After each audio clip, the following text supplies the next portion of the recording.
Graça e paz da parte do nosso Deus. Nós vamos estar nessa manhã dando continuidade aos estudos de escatologia. Mas antes disso a gente vai orar agradecendo a Deus por esse dia, agradecendo pela oportunidade de estar na casa do Senhor. Senhor nosso Deus, nosso Pai, Deus bendito e santo, ó Senhor, nós estamos aqui para o serviço do Senhor nessa manhã. Estamos aqui para te servir, ouvindo a tua palavra, servindo ao Senhor, servindo às pessoas, aos homens, e te pedimos a tua iluminação. Te pedimos a ação do teu Espírito nas nossas vidas, Senhor, nos nossos corações, dissipando toda a treva, dissipando toda a dúvida, dissipando tudo que não provém de ti. Nos dá força, nos auxilia, nos ajude a vencer todo dardo inflamado do maligno. Ó Deus, fala conosco nessa manhã, para a glória do teu nome. É o que nós te pedimos, em nome de Jesus. Amém. Todo mundo já recebeu a lição 2 aí? Alguém não tem a lição 2? Levanta a mão. Sobrou aí, tem 3 aqui faltando.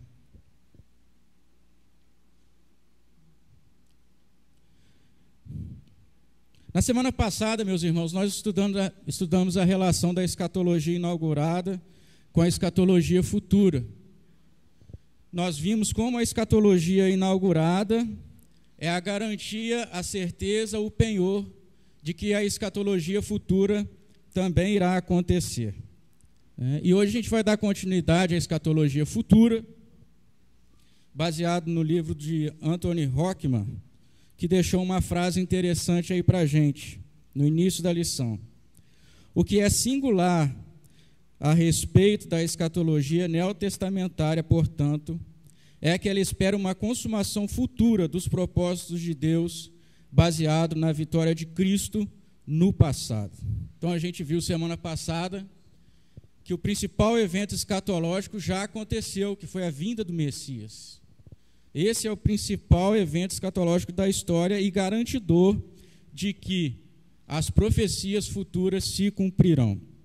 Hoje a gente vai falar um pouco do caráter da segunda vinda de Jesus e como as principais correntes teológicas enxergam a dinâmica da segunda vinda de Jesus. Bom, desde o início da igreja, a volta de Jesus sempre foi entendida como um evento único, um evento final, um evento em que Jesus vem e faz o seu julgamento final e consuma novos céus e nova terra. Isso está bem claro para a gente lá em Mateus 24, do 29 ao 31, que diz o seguinte, Mateus 24,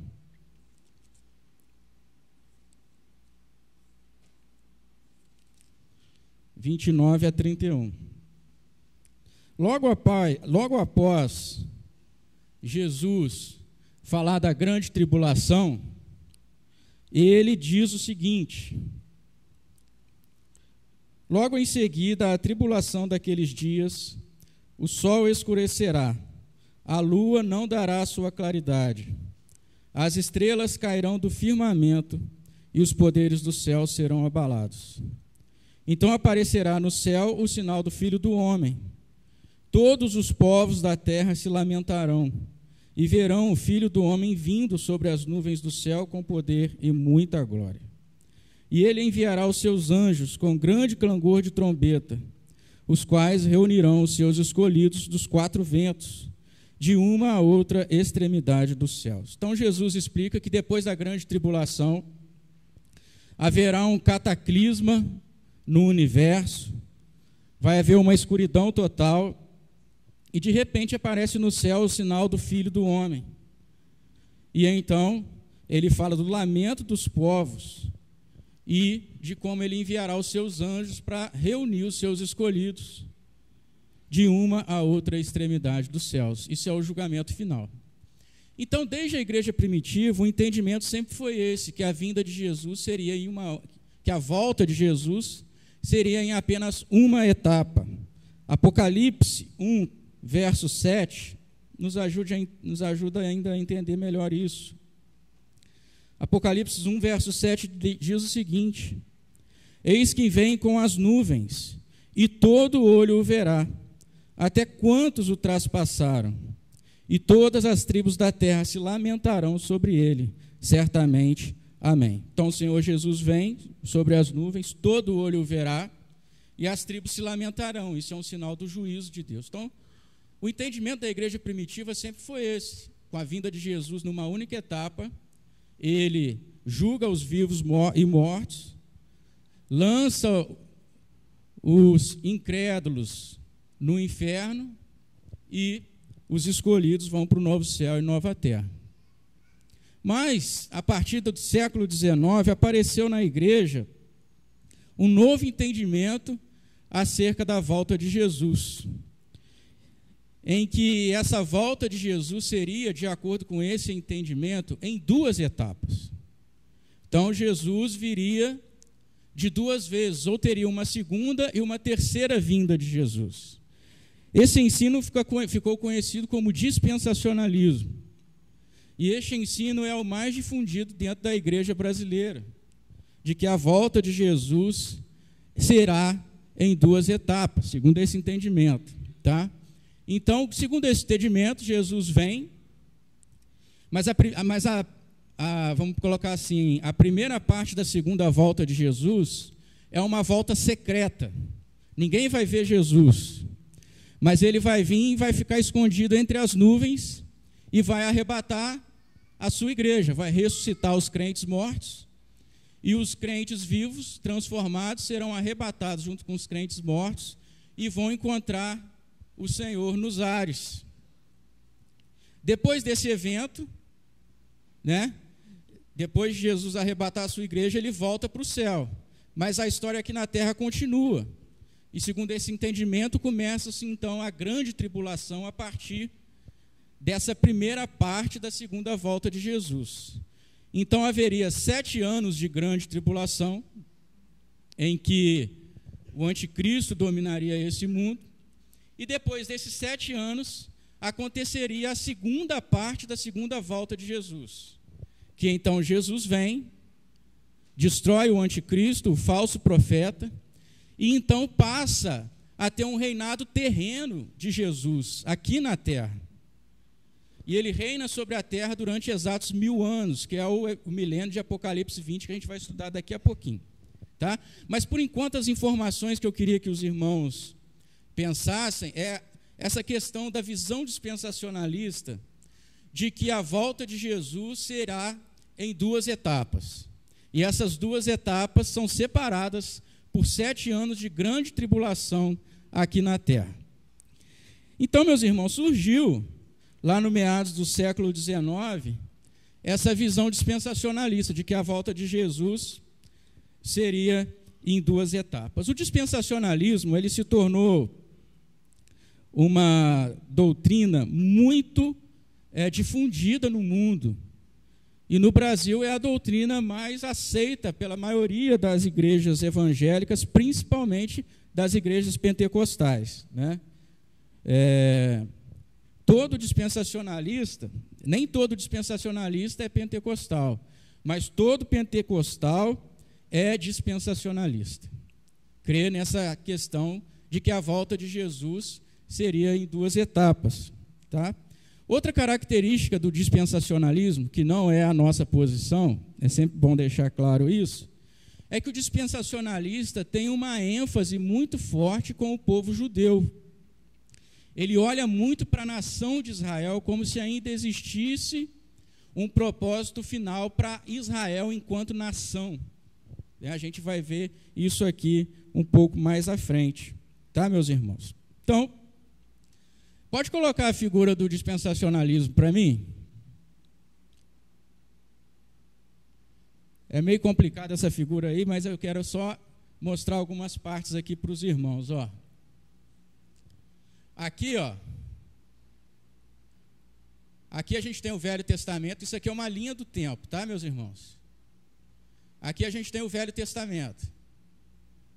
No final do Velho Testamento, tem a primeira vinda de Jesus, que ele veio para morrer na cruz por nós.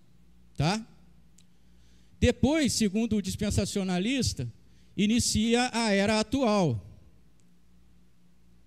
da igreja gentílica, né, o evangelho alcançando todas as nações. Depois desse período, que a gente vai estudar com mais detalhes à frente, tem então a primeira parte da volta de Jesus, que eles chamam de parousia, uma palavra bíblica que significa presença. Então aqui a gente tem a primeira parte da segunda volta de Jesus, né, onde acontece o arrebatamento repentino dos crentes vivos e ressurretos, que encontram o Senhor nos ares, mas isso tudo é no meio das nuvens. Ninguém vê isso. O que as pessoas percebem é que, do nada, várias pessoas começam a desaparecer. Né? Isso é muito comum em muitos filmes que, durante a história, foram criados com essa visão dispensacionalista. As pessoas começam a sumir do nada, mas aqui na Terra continua acontecendo a dinâmica da história. Tá? Então, segundo esse ensino, a igreja fica com o Senhor, encontra o Senhor nos ares e vai para o céu. Aqui na Terra inicia-se, então, 7 anos de grande tribulação, tá? 7 anos de grande tribulação. E nesse período, há uma nova oportunidade de salvação, especialmente para o povo judeu. Então, segundo a visão dispensacionalista, após a primeira parte da segunda vinda de Jesus, há um avivamento dentro do judeu, dentro da nação de Israel, e a gente vê muitos movimentos, né, que alimentam essa questão.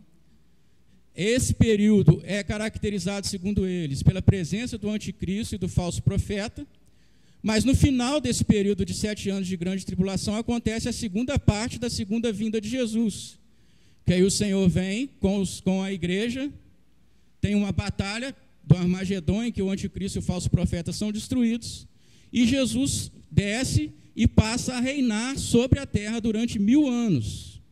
Jesus reina na terra durante 1000 anos com esses judeus que foram redimidos nesse período aqui, com os judeus ressurretos, e no final desse período de 1000 anos acontece a ressurreição dos mortos de todas as épocas e acontece o juízo final. Nós vamos ver isso aqui com detalhes mais à frente quando a gente estudar o milênio. Mas o importante por enquanto é a gente entender essa dinâmica aqui, ó. A volta de Jesus será em 2 etapas. Jesus vem, só fica entre as nuvens, ao arrebatamento, encontra o Senhor nas nuvens e vai para o céu. 7 anos de grande tribulação se iniciam, e depois Jesus volta de novo, segunda parte da volta de Jesus, e ele começa a reinar sobre a terra durante 1000 anos. Em resumo, eu queria que vocês guardassem isso aí por enquanto, tá bom? Agora a gente vai ver por que esse ensino dispensacionalista está incorreto na página 2 aí da nossa lição. Pode deixar a figura, por favor, tá? Em primeiro lugar, o dispensacionalista contradiz as palavras do próprio Senhor Jesus. Jesus disse que sua volta será inesperada, visível e final. Nós vimos isso aqui na aula passada. Vimos diversas vezes como o dia do Senhor vem como um ladrão de noite. E no dia do Senhor haverá repentina destruição. Então não há espaço dentro da literatura da palavra de Deus para existir uma volta em que Jesus é invisível. A gente lê o texto de Apocalipse aqui, que diz que quando Jesus voltar, todo olho o verá. Então essa questão de essa volta secreta de Jesus, numa primeira parte da sua volta, ela é antibíblica, não tem fundamento bíblico. E a volta de Jesus, em todos os textos bíblicos que falam da volta de Jesus, a gente vê que a volta de Jesus é acompanhada do juízo final. Sempre a volta de Jesus está acompanhada do julgamento. Sempre a volta de Jesus está acompanhada de repentina destruição, né? Mas aqui não tem repentina destruição. Os incrédulos continuam vivendo mais 7 anos de grande tribulação, mais 1000 anos de reinado de Jesus sobre a terra. Então, meus irmãos, acho que fica bem claro, e a gente pode olhar alguns textos que falam sobre esse aspecto, mas a gente já viu esses textos na semana passada. Então, para ganhar tempo, nós não vamos lê-los aqui de novo. Um segundo ponto ainda desse primeiro lugar, em 2 Tessalonicenses 2:8, diz que o anticristo será destruído pela manifestação da vinda de Jesus. Vamos abrir lá em 1 Tessalonicenses 2:8.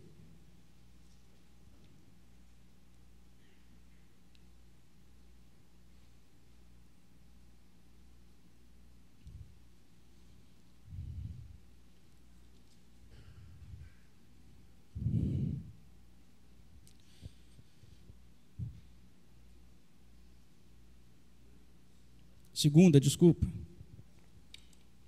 2 Tessalonicenses 2:8.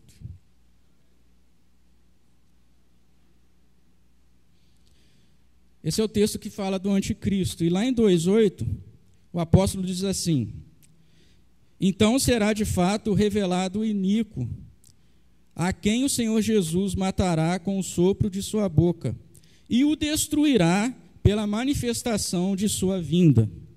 Então, o texto bíblico diz que, pela manifestação da vinda de Jesus, o iníquo será destruído. O iníquo é o anticristo. Pode voltar para a figura, por favor?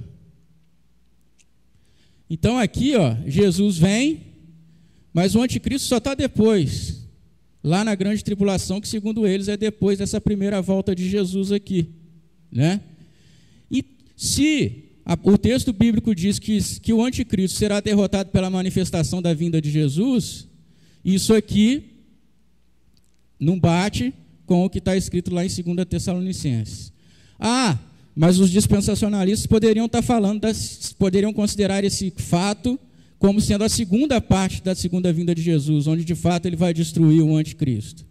O problema é que para o dispensacionalista, nessa era aqui, da grande tribulação, a igreja não estará presente na terra, ela está lá no céu com o Senhor. A igreja não passa pela grande tribulação.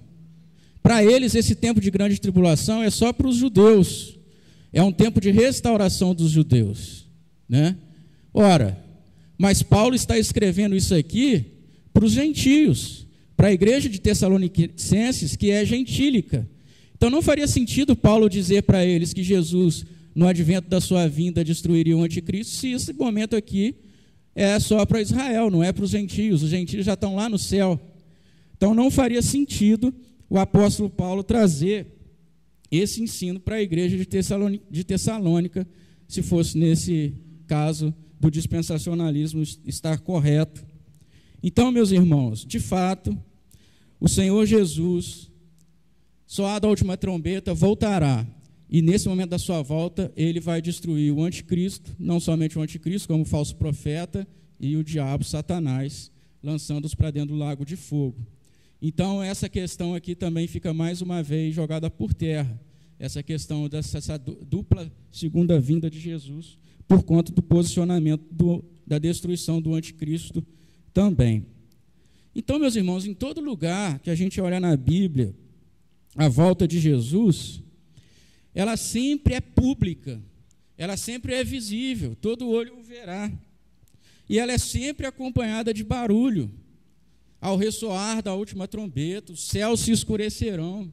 Não é uma coisa secreta, como a gente vê ali a primeira parte da volta de Jesus dos dispensacionalistas.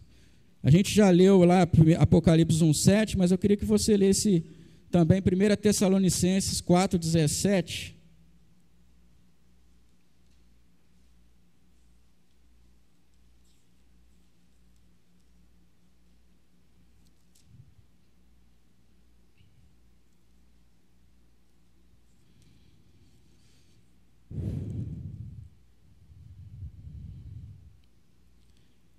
Essa é a passagem bíblica que mais claramente fala da questão do arrebatamento.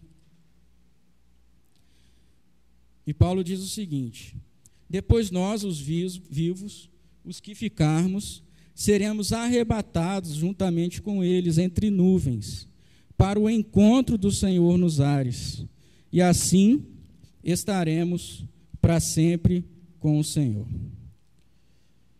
Mas no versículo 16 ele diz: porquanto o Senhor mesmo, dada a sua palavra de ordem, ouvida a voz do arcanjo e ressoada a trombeta de Deus, descerá dos céus, e os mortos em Cristo ressuscitarão primeiro. Ou seja, no dia do Senhor vão ser ouvidas a voz do arcanjo, vai ser ressoada a trombeta de Deus. Ou seja, a volta de Jesus é acompanhada de barulho, de calamidade, de um cataclismo. Então não há espaço para uma volta secreta. Beleza?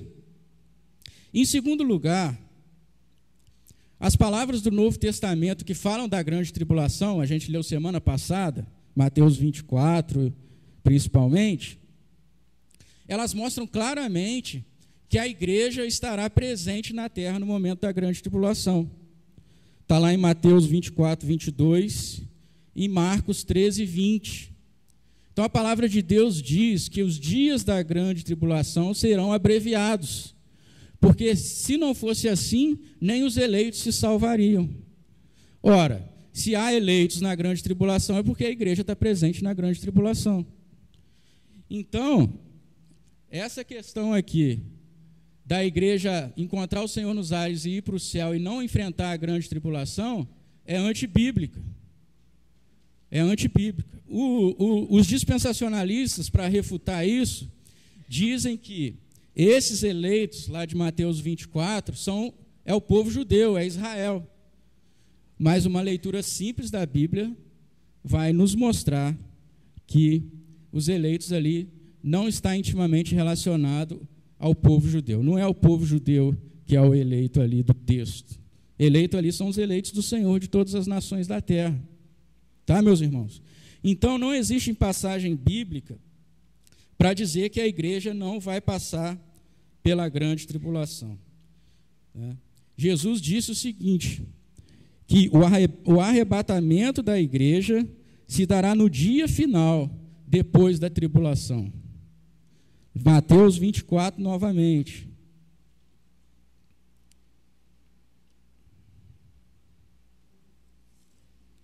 Mateus 24, novamente, verso 29 e 30. A gente leu o texto de semana passada da grande tribulação, que é até o 28, e no 29 Jesus diz: logo em seguida, a tribulação daqueles dias, o sol escurecerá, a lua não dará sua claridade, as estrelas cairão do firmamento, e os poderes do céu serão abalados. Então aparecerá no céu o sinal do Filho do Homem. Todos os povos da terra se lamentarão e verão o Filho do Homem vindo sobre as nuvens. Sobre as nuvens aqui é essa ideia dispensacionalista que eles entendem que é uma volta secreta de Jesus, sobre as nuvens do céu, com poder e muita glória. E ele enviará os seus anjos com grande clangor de trombeta, os quais reunirão os seus escolhidos dos quatro ventos de uma outra extremidade do céu. A gente vê que esse texto aqui, no versículo 31, essa questão dos anjos reunir os escolhidos dos quatro ventos dos céus, é um texto defendido pelos dispensacionalistas como um arrebatamento. E é interessante que esse texto, lá no versículo 29, Jesus diz: logo em seguida a tribulação daqueles dias. Então o arrebatamento é posterior àquela tribulação que Jesus acabou de se referir antes, que é a grande tribulação. Então, meus irmãos, a igreja estará na terra na época da grande tribulação, tá? Ela não vai ser retirada da terra. É um ensino dispensacionalista, é um ensino que agrada aos homens, porque diz que a igreja não sofrerá a grande tribulação, mas é antibíblico, né? A igreja sofrerá perseguição extrema no final da história da terra. Tá bom? Agora vamos ir lá para o texto de 1 Tessalonicenses 4, para a gente ver a terceira objeção. 1 Tessalonicenses 4,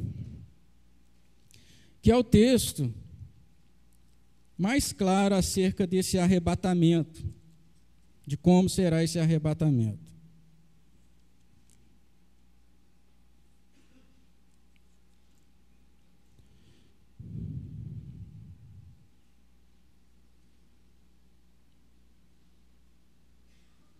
Vamos ler a partir do verso 13 até o verso 18.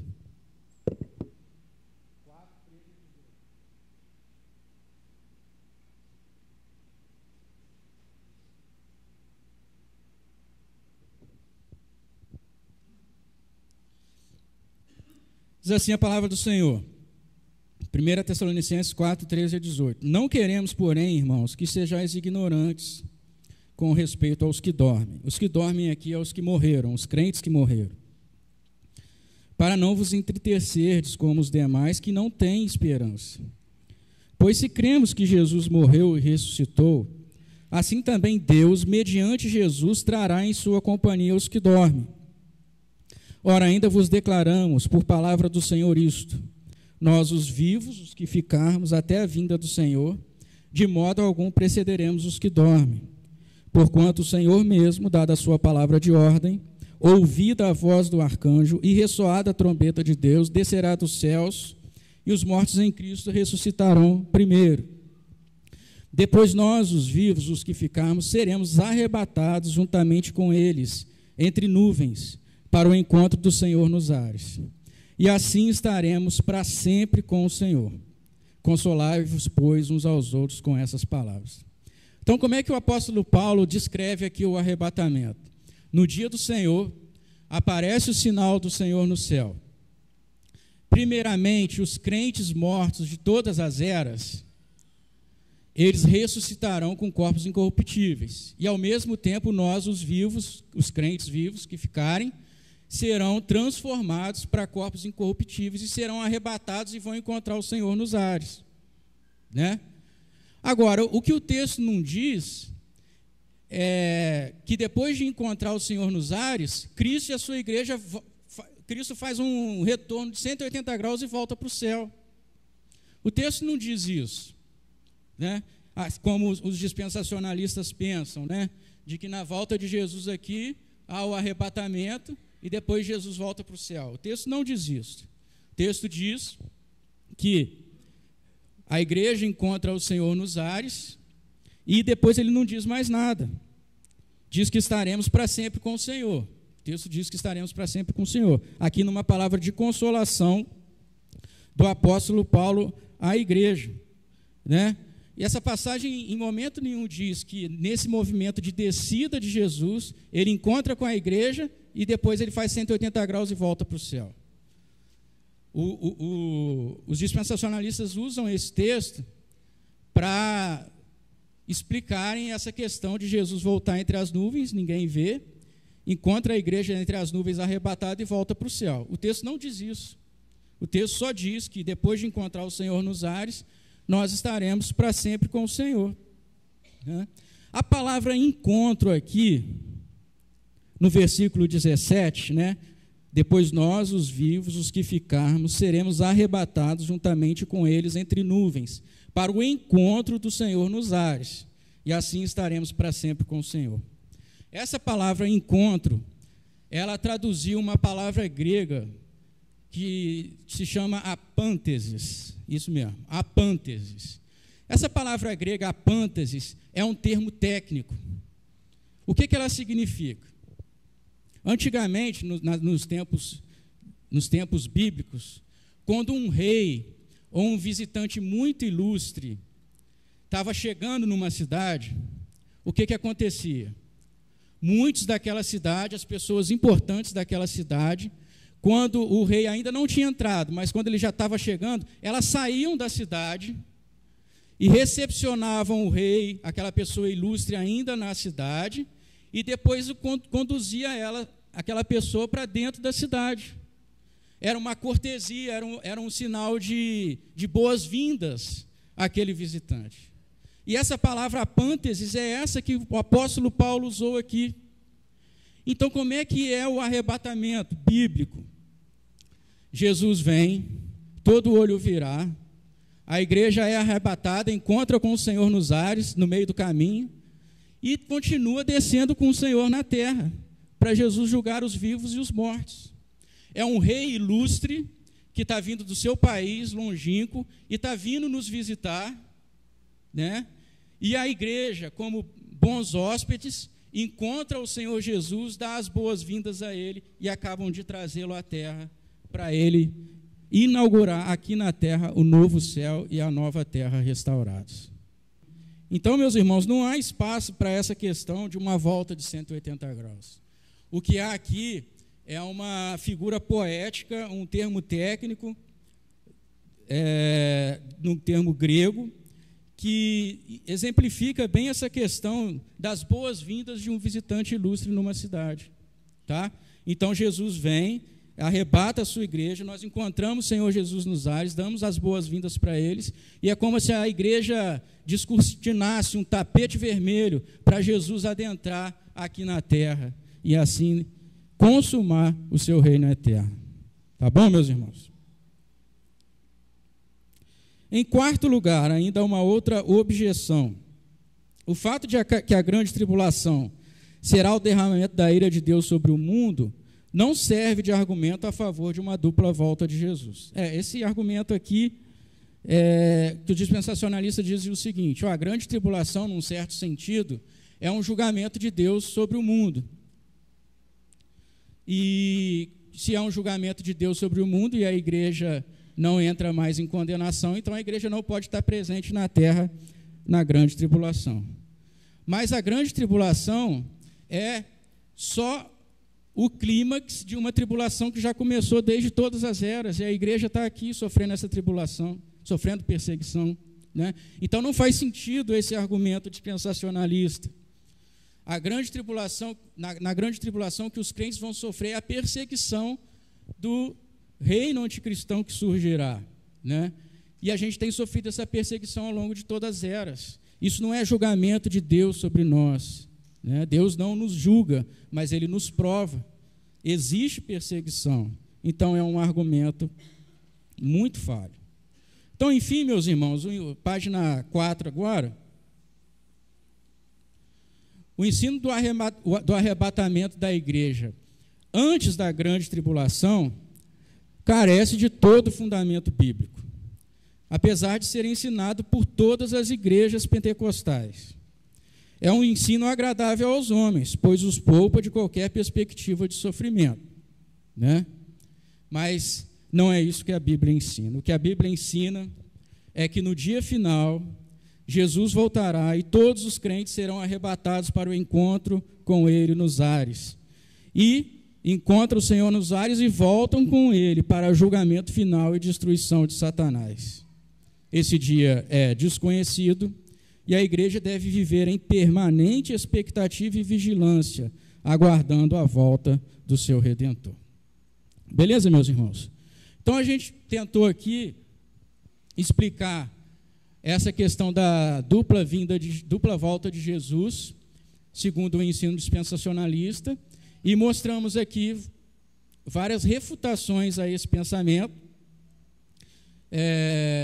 que desmistificam essa volta dupla de Jesus, separada por 7 anos de grande tribulação. Tá bom?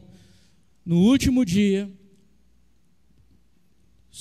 dada a voz do arcanjo, soada a trombeta de Deus, haverá escuridão total na terra, aparecerá no céu o sinal do Filho do Homem. E ele exala tanta luz, que a luz que Jesus exala não é bem essa luz que a gente tem aqui, é uma luz que enche, é uma luz que faz a volta na terra, e até quem está do outro lado da terra vai enxergar a luz de Jesus. Todo olho o verá, até quantos o traspassaram. Não há espaço para uma volta secreta de Jesus. Então a igreja encontra o Senhor nos ares, dá as boas-vindas a Ele, desce com Ele, o Senhor Jesus põe à sua direita os eleitos de Deus de todas as épocas, e à esquerda os impenitentes e ímpios. Dali o Senhor julga os ímpios, lançando-os no lago de fogo, e instaura então novos céus e nova terra. É uma restauração dessa terra atual. E irá habitar ali para sempre com os seus eleitos por toda a eternidade. Tá bom, meus irmãos? Agora, na página 4, a gente vai entrar na parte mais difícil desse estudo, que é a parte do milênio. eu não estou aqui com pressa para acabar essa revista hoje. A gente vai continuar ela semana que vem, tá? Podem ficar tranquilos. Vamos abrir a Bíblia lá em Apocalipse 20.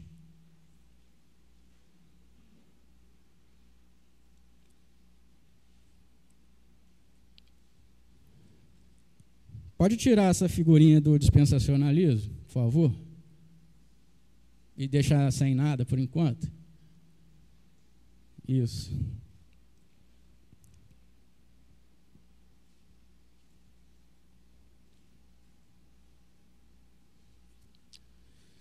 Meus irmãos, Apocalipse 20, agora a gente vai começar a falar sobre o milênio. Quantos aqui já ouviram falar sobre o milênio de Apocalipse 20? Poucas pessoas, né?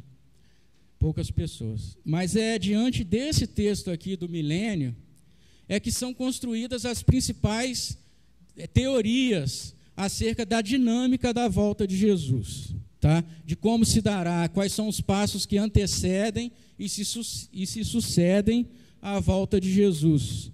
Então, todas as teorias acerca dessa dinâmica são retiradas ou usam esse texto de Apocalipse 20 como referência para definir essa dinâmica do que acontece antes e depois da volta de Jesus. Então vamos ler esse texto.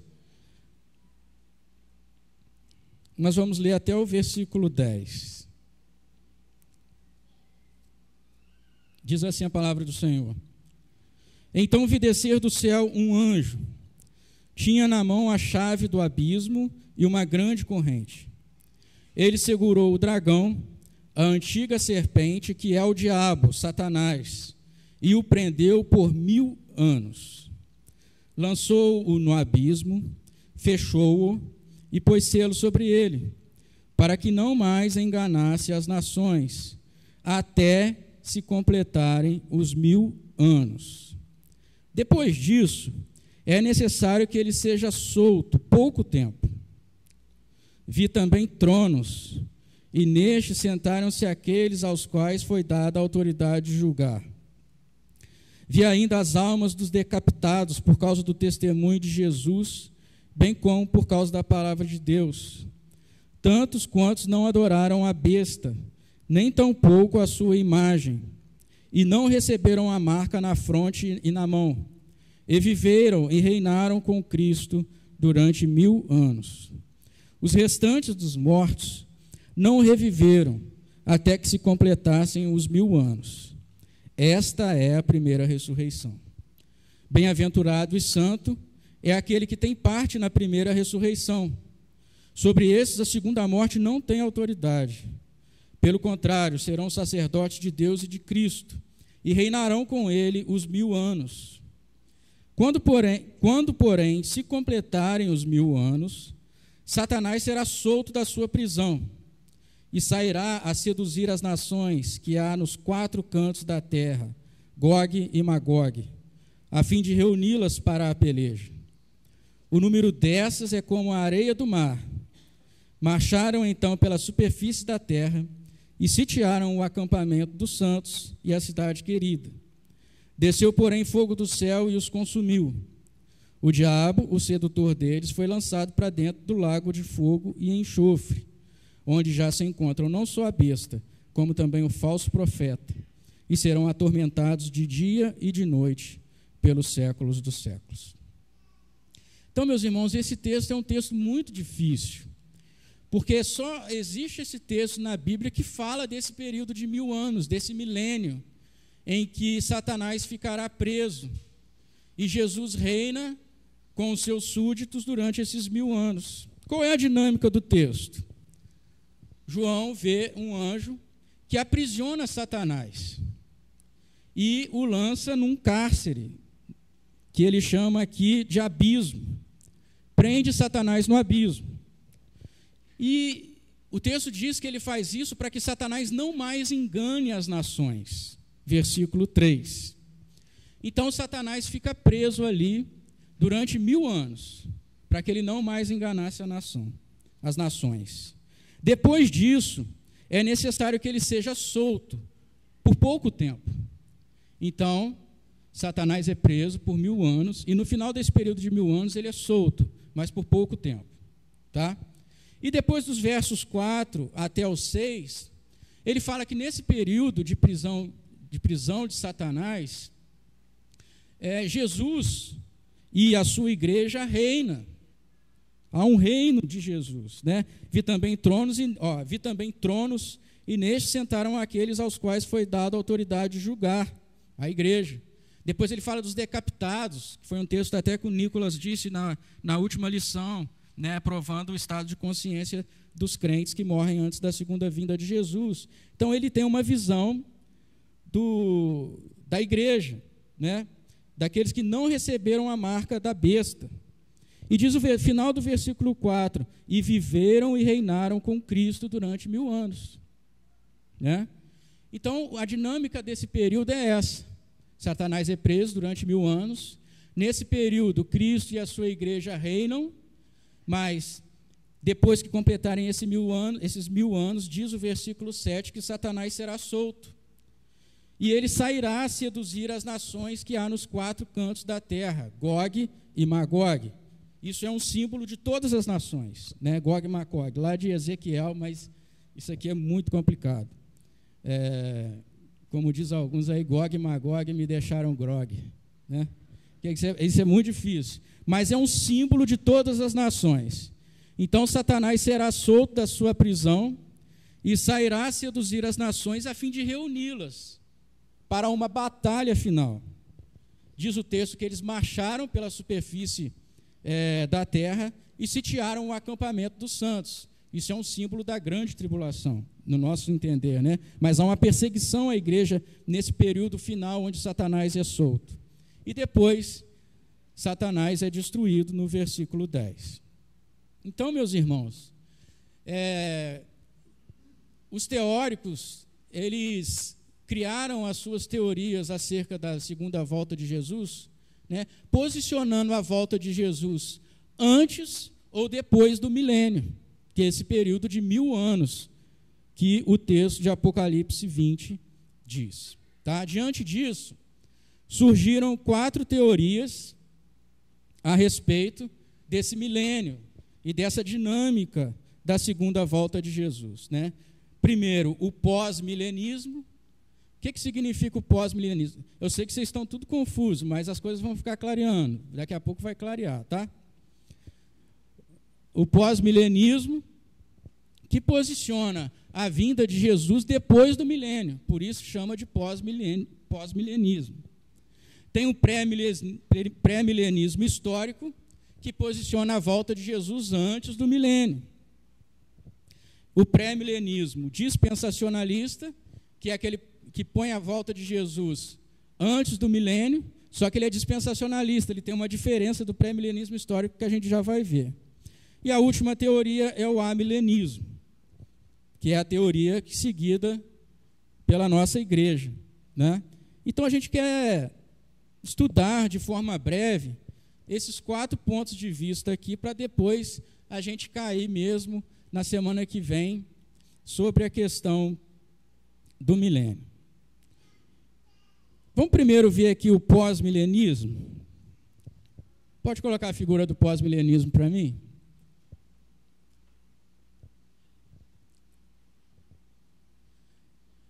Meus irmãos, essa aqui é a figura do pós-milenismo. O que eles entendem? Que a volta de Jesus vai acontecer depois do milênio, depois desse período de 1000 anos. Tá? O que tem nesse período de 1000 anos? Satanás está preso. E ele não pode mais enganar as nações. Tá? Mas, no finalzinho desse período de 1000 anos, Satanás será solto e reunirá as nações contra a igreja do Senhor. O pós-milenismo entende que a segunda vinda de Jesus está aqui, ó. É uma vinda única, assim como nós também cremos.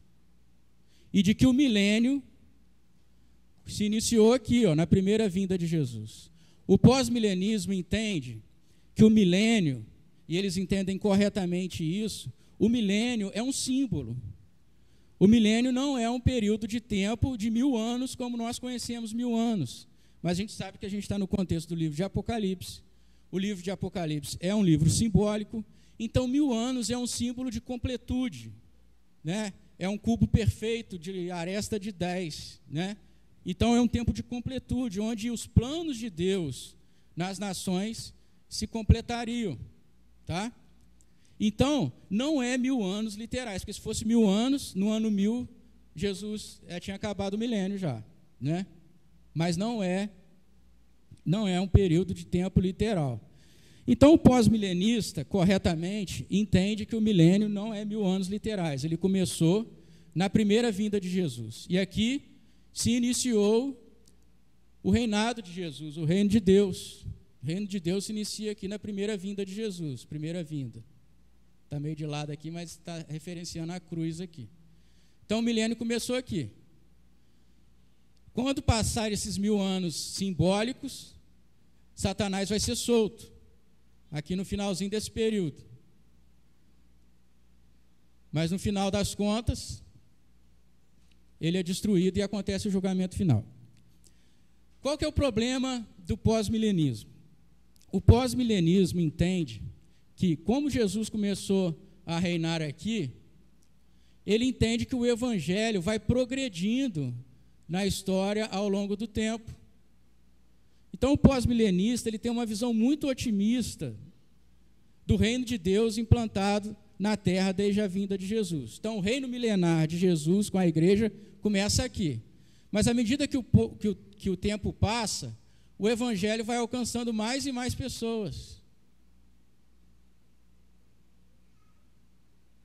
Até que lá no finalzinho, a maioria das pessoas do mundo são evangélicas, são cristãs.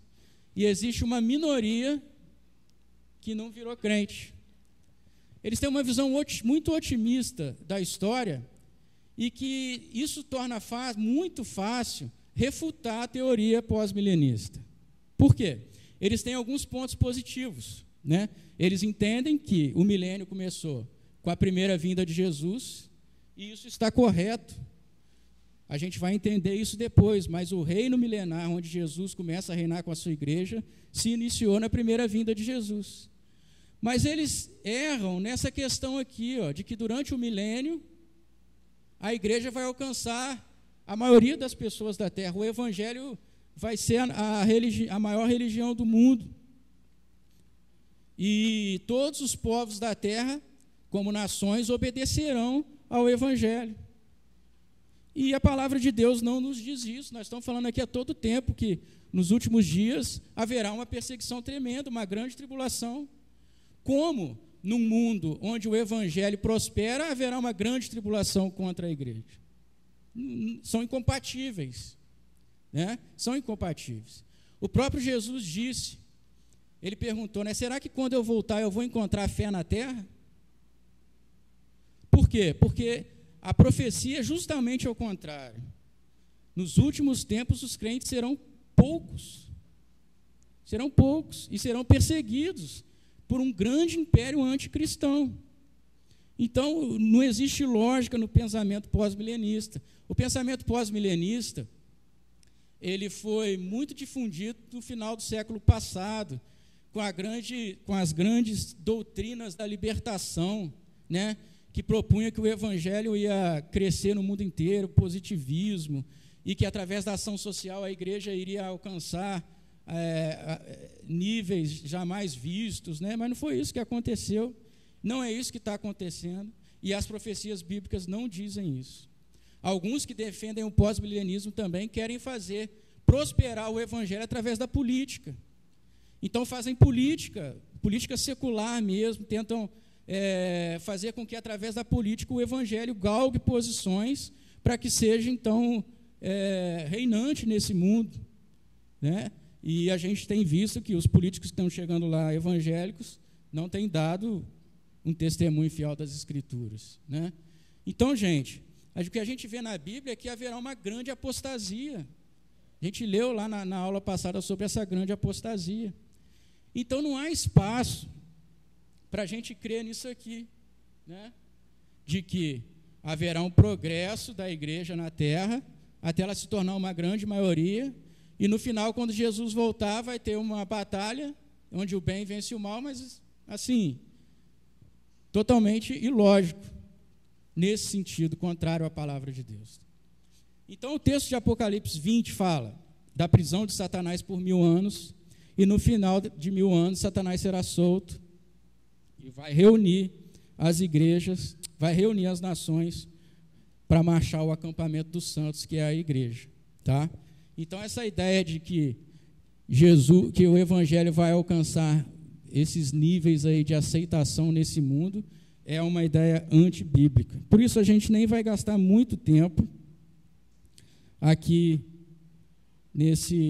nessa ideia pós-milenista, né? Pode passar para o pré-milenismo histórico. O pré-milenismo histórico já é bem aceito no meio reformado. Grandes homens de Deus defendem essa posição. E por isso a gente precisa entendê-la bem, né? O que ele diz? Como é pré-milenismo, Jesus Cristo volta antes do milênio. Então, o que o pré-milenista histórico entende? Aqui nós temos a primeira vinda de Jesus, nós temos a era atual do Evangelho. O pré-milenismo histórico entende que a igreja passa pela grande tribulação, Na segunda volta de Jesus, há o arrebatamento repentino, como a palavra lá em Tessalonicenses diz, Jesus acaba de descer com a igreja, e aí começa o grande problema do pré-milenismo histórico, que ele diz o seguinte: quando há o arrebatamento, e o arrebatamento será só de crentes, de justos, eles encontram Jesus nos céus e acabam de descer com Jesus, já com os corpos glorificados, e daqui começa então o milênio de 1000 anos literais, onde Jesus reina sobre a terra, junto com a sua igreja. Então eles posicionam o milênio depois da volta de Jesus, por isso pré-milenismo, volta de Jesus pré-milênio, antes do milênio, tá? Só que eles dizem que Jesus vai descer e vai reinar sobre a terra, porque o texto ali diz que no milênio Jesus e a sua igreja reina sobre a terra.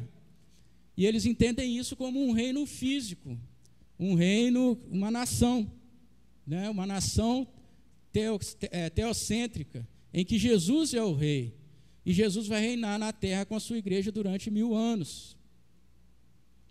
E só depois dos 1000 anos, Satanás vai ser solto, vai enganar as nações, e haverá a grande batalha final, inferno e novo céu e nova terra. Então, o pré-milenismo histórico, vamos recapitular, Cristo volta antes do milênio, está ali. A igreja, na volta de Jesus, é arrebatada, depois da grande tribulação.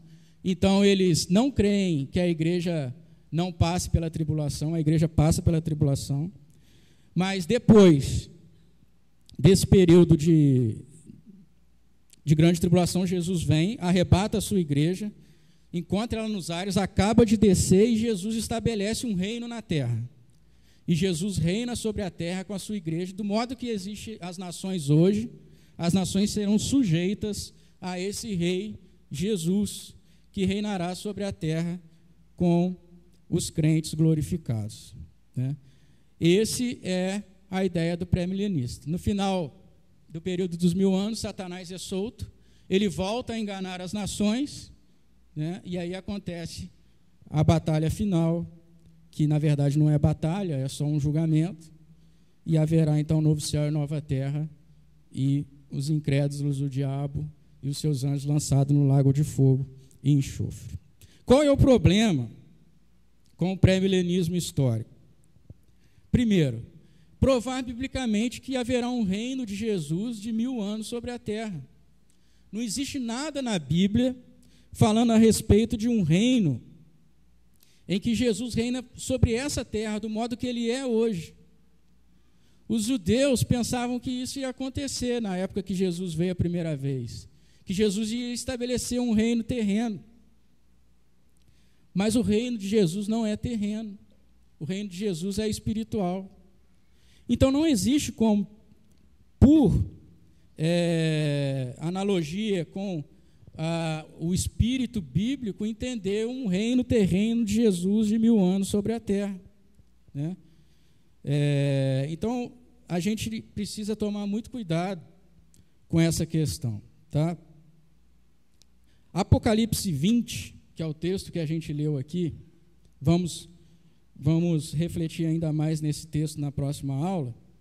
Ele não garante um reino terreno de Jesus sobre a terra, depois da segunda vinda de Jesus. Ele não fala sobre isso, né? A gente precisa entender que o Apocalipse é um livro simbólico. E a simbologia de Apocalipse 20 é que Satanás é preso durante 1000 anos.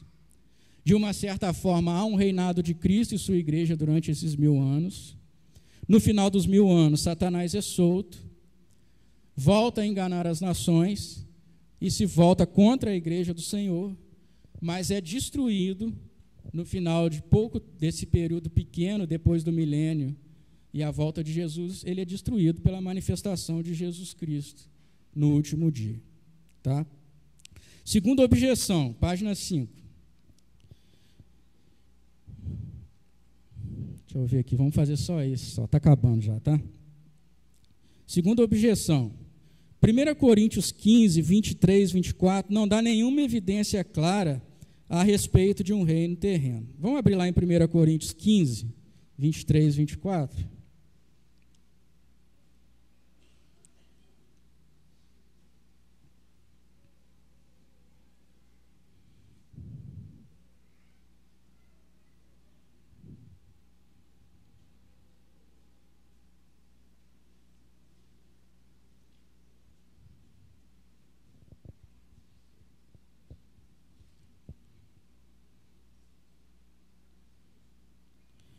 1 Coríntios 15, 23, 24, quando Paulo fala da ressurreição dos mortos no último dia, ele diz assim: cada um, porém, por sua ordem, por sua própria ordem, a ressurreição, né?